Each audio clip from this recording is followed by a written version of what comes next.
Today we're checking in on the Flash's epic battle against Gorilla Grodd with writer Joshua Williamson. Plus, we are catching up with the cast of the Scarlet Speedster's Lego animated movie, so get ready for DC All Access.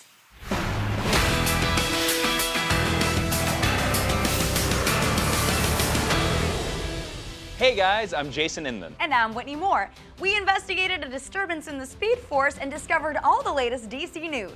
The latest star born out of the new age of DC heroes is teenage teleporter Derek James, better known as Sideways. Sideways is set in a community just outside of Gotham City.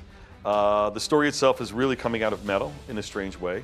What happens is that during the metal story, the giant Challenger Mountain appears, and our protagonist, Derek James, is there with his mother. He's trying to get an internship at his mother's company. And when the mountain hits, all of reality starts to shift and change, and he falls through this weird rift in time and space and falls through and lands out on the other side of the city. And you find out that he was missing for 4 days. He doesn't know what's happened to himself. He wakes up in a hospital.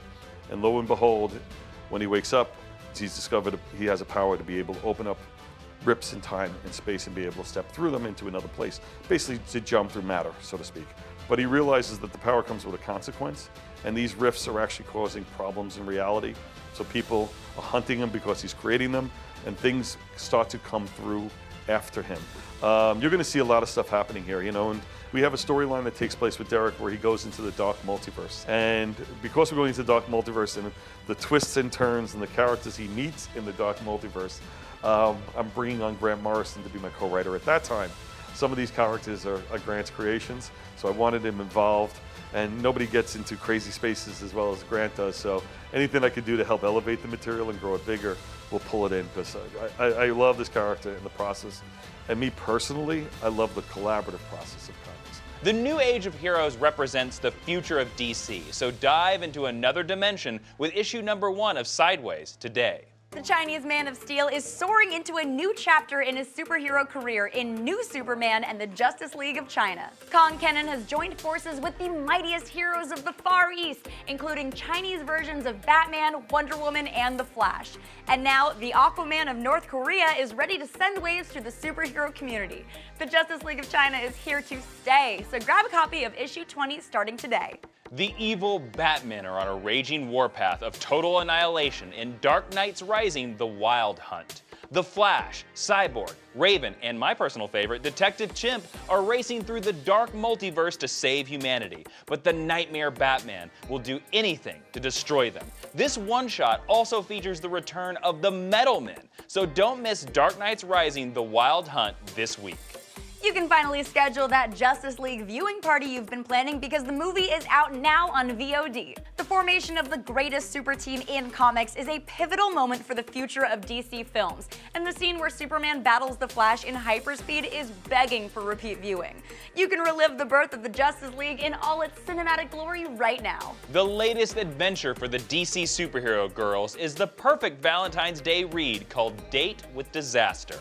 Love is in the air with the school dance coming up, and the girls try to help Commissioner Gordon find a date. But a mysterious explosion at Star Labs puts their matchmaking plans on hold. This story will charm the capes off of kids and parents alike. So check out DC Superhero Girls Date with Disaster this week. The fastest man alive is trapped in a nightmare Groundhog Day scenario in Lego DC Comics Superheroes The Flash. Reverse Flash travels back in time to terrorize the Scarlet Speedster, leaving Barry's connection to the Speed Force broken and his membership in the Justice League revoked. Plus, you do not want to miss the original song performed by The Flash, Zatanna, and Dr. Fate. These movies are pure, unadulterated fun, so enjoy Lego DC Comics Superheroes The Flash on digital HD now. In The Flash, Gorilla Grodd is waging a brutal attack on Central City, and he's armed with a dangerous secret about the fastest man alive. We've got writer Joshua Williamson here to give us a look into The Flash's future. So Joshua, where did the idea for the Perfect Storm story arc come from? With Perfect Storm, we've been building to this story since the very beginning, since I think we first started working on Flash Rebirth 2 years ago. So for me, it's always been in my head. Like, this is a story, like, since we first started that I've been thinking about and slowly developing with the editors, with the artists, and just kind of thinking about it. But I mean, I've wanted to write the Flash since I was a little kid, and it was one of those things where, like, with Gorilla Grodd in particular, is one of my favorite villains. Like, you go back and you read the stuff with Jeff Johns did with him, with Scott Collins. Like, I love those issues, and I really wanted to make sure when we did use Gorilla Grodd that I had the time to really build up to it and make it into a really big deal. So I've been just planting seeds pretty much since issue 1 for this story. One of the things that we've been developing in the book is sort of that Barry and Iris are kind of at odds with each other ever since Running Scared, and Barry's finally coming around there, that the relationship is starting to rebuild. And Barry really feels like he wants to be completely honest with Iris about being the Flash, what that means to him and his life, this other part of his life that he's always kept secret. Barry is going around with Iris trying to show this other part of his life, but at the same time he's still hesitant, and Grodd starts using that against him. And we see that Grodd is building this giant lightning rod on top of Central City to try to capture and steal the Speed Force because he feels entitled to it. He feels like it is something that belongs to him. While at the same time is manipulating Barry, because Grodd realizes the key to get the Speed Force is through Barry, and he wants to manipulate but also punish Barry because he hates Barry. And one of the things we revealed at the end of issue 1 is that Grodd is dying, and he believes the only way he's ever going to stop himself from dying is to have the Speed Force. So Barry at the beginning of 40 essentially is already in this battle, already in this fight, and Grodd gets into his head and starts using Barry's fears of, essentially, Barry's felt for a really long time that before he got the powers, he was nothing. Like, he wasn't worth anyone's time, and then his life completely changed once he got the powers of the Flash. But it makes Barry afraid of what his life would be like without the powers, and Grodd uses that against him to challenge him and go, but to essentially beat him down physically and mentally. How does this arc affect Wally West? In the Flash Annual, we had a Wally West story, and with the original Wally West, and he is coming to the Flash series. He's going to be a guest star in the book and actually be kind of a co-star in it with Barry. And that starts in issue 40, is that he comes around and dives into it. One of the things we're going to keep doing in Perfect Storm, and I don't want to give this stuff away too much, is that Barry is going to be just as obsessed with getting the powers as Grodd is. And it's going to take him on kind of a rough path to get those powers. Like, he does trust and have faith in the other Flashes to sort of come in and help save the day. But Barry he feels like he needs the powers. And so moving past issue 40 into 41, 42, we're going to see that Barry is going to go to great lengths and in bad ways. And some things are going to be really big costs to him getting his powers back. So what can you tell us about Flash War? Everything that we're doing is a build to Flash War. So the story with Grodd, we're going to be seeding some other stuff. Hunter Zama, we're going to touch base on him. We're going to see what's going on with Kid Flash. You're going to see what's going on with Iris. I mean, it's really, the Flash War is going to be a really big story. I know I keep saying that, but I do feel like there's a lot that happens in that book. I mean, it's about these two characters who have been, their family, and they're best friends, but they come in this conflict about how far you're willing to go to protect people you love and to protect that family. They have different ideas of it, especially after Perfect Storm. They're going to have different views on how to accomplish and how to be the best hero. And I'm hoping people come into it and they see all this like big bonkers kind of crazy stuff we're doing.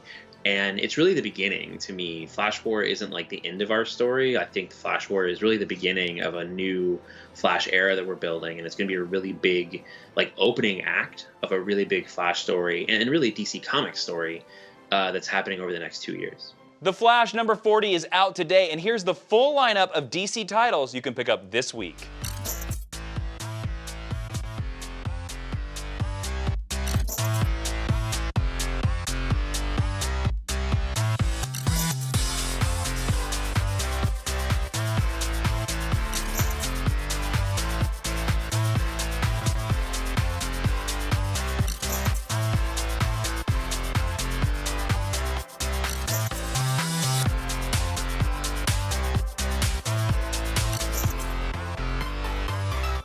Lego DC Comics Superheroes The Flash just premiered in LA, and we crashed the red carpet to dig up all the inside details from the cast and crew.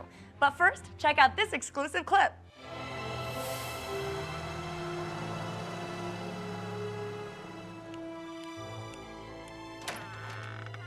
Oh, no power, no league. What do I do now? Fade into obscurity, I hope. Hey, that's my costume. Is it? I hadn't noticed. You, the pranks, the time loop, it was all you. You messed with the wrong hero, yellow blur guy. Don't blame me for the time loop, Barry. You were the fool that had to prove you were the fastest man alive. But you didn't know about the Speed Force, did you? A force that runs through all of space and time.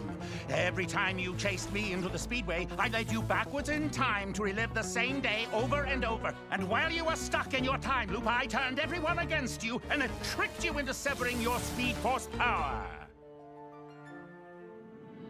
But why? What did I ever do to you? What did you... What didn't you do? The Flash, according to future history books, the world's favorite hero. So funny, so perfect, so fast. But I'm faster. Yet nobody will recognize my greatness while I live in your shadow. That is why I, the Reverse Flash, have traveled back in time to ruin you. So, you're from the future, and you call yourself Reverse Flash? Yeah, really? I mean, do you run backwards or something? No. Are you super slow? No! I'm just the reverse of you. You're good, and I'm bad. Then wouldn't you be called Evil Flash or Bad Flash? I'm just Reverse Flash, okay? Okay. That's enough of that. Please, Barry. You know how it is. Me fast, you slow. Now that you've been beaten, it's time for the world to know who is truly the greatest speedster of all time. My friends in the Justice League will stop you. Your friends? You mean the people that just kicked you out of their club? Well, I'll tell you what, Barry. Since you care for them so much, I'm going to take care of them next. This is the best one ever. You know, we've done lots of these, but now because it's the Flash, it's the best. And if you couldn't guess, I, of course, voiced the Flash. And what I love about this one is it does kind of harken back to some of the classic Flash stories with Barry Allen and Reverse Flash. He has a very bad plan to take away my powers, and he does. And he takes away my ability to run fast, and I've got to figure it out.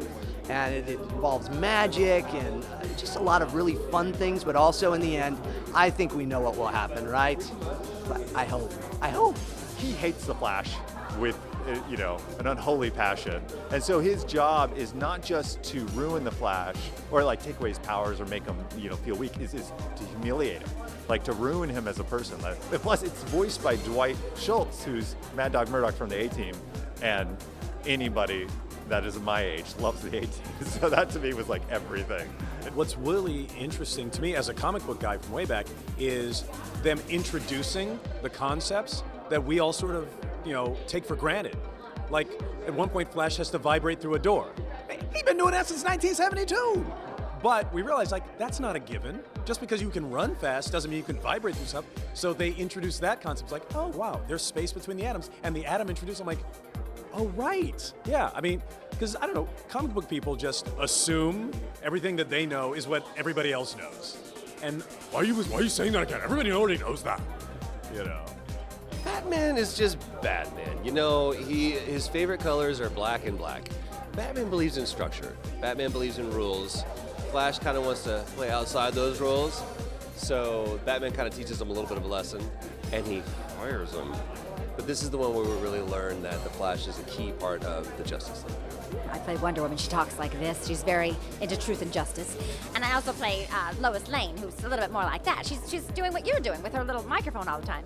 She's pretty much just doing her friend thing, like being supportive, and she kind of helps him stay on track a few times. A little floating head who's like, pay attention to your surroundings. And it's also fun in this one because Wonder Woman ingests some laughing gas at one point, and she's so serious all the time. It's kind of fun to see her be a weirdo. Because actually, in tiny font under the H, you can barely see it. It says The Flash and Adam.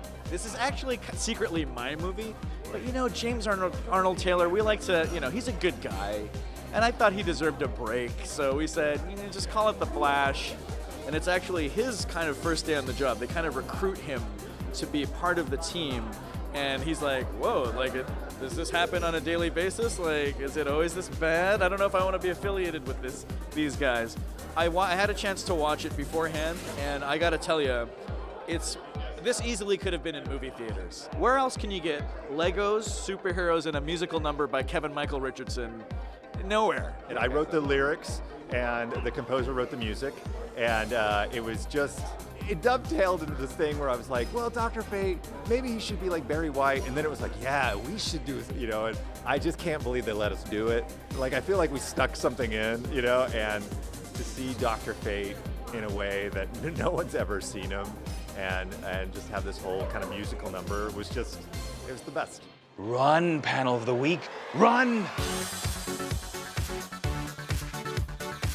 That's it for this episode, but remember that you still have a chance to win a copy of Batman Gotham by Gaslight on Blu-ray, the original graphic novel, and a Joker PVC statue from DC Collectibles. For your chance to win, visit dccomics.com/watchandwin and fill out the form with your information. It's so easy. Even your friend who walked into a glass door last week could do it.